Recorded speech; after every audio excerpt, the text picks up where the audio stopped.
Et donc je disais que c'est l'homme qui a besoin de l'arbre. Mais en fait, l'homme est la dernière des créatures apparues sur la Terre.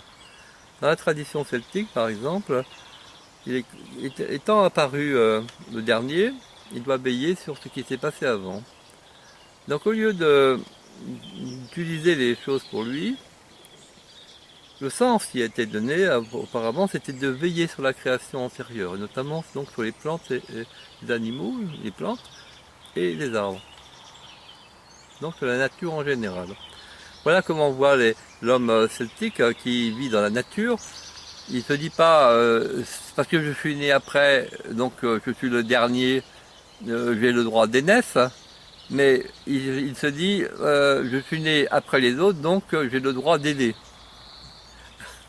Et donc, voilà, que les êtres humains ont fait un pacte avec la nature depuis longtemps et s'accordent avec la nature parce que, justement, dans leur esprit, ils se sont fait un pacte pour que la nature vive bien et les êtres de la nature, visibles et invisibles, hein, et,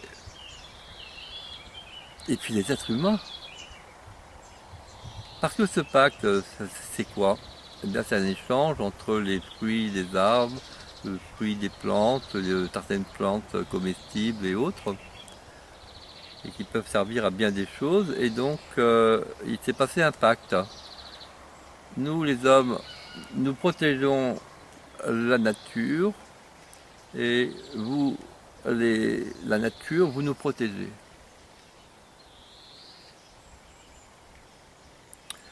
Et pour sanctifier cela, il y en a qui ont fait un jardin.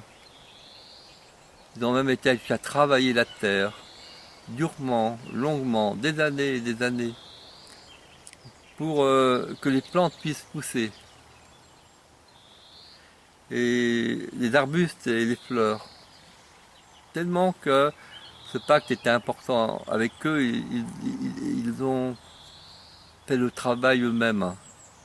Ce que habituellement dans la nature se fait naturellement, pousse, les fruits apparaissent au moment où ils doivent apparaître.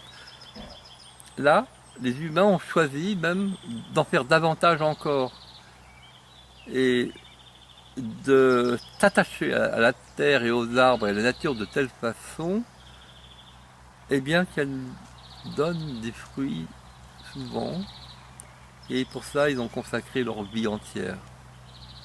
Alors que la nature est libre et l'homme aussi. Donc, à aimer la nature, les êtres ont été attirés vers la nature, vers l'essence des plantes, les odeurs des plantes, vers l'essence de l'eau, attirer les êtres vers l'eau et vers les sources vives.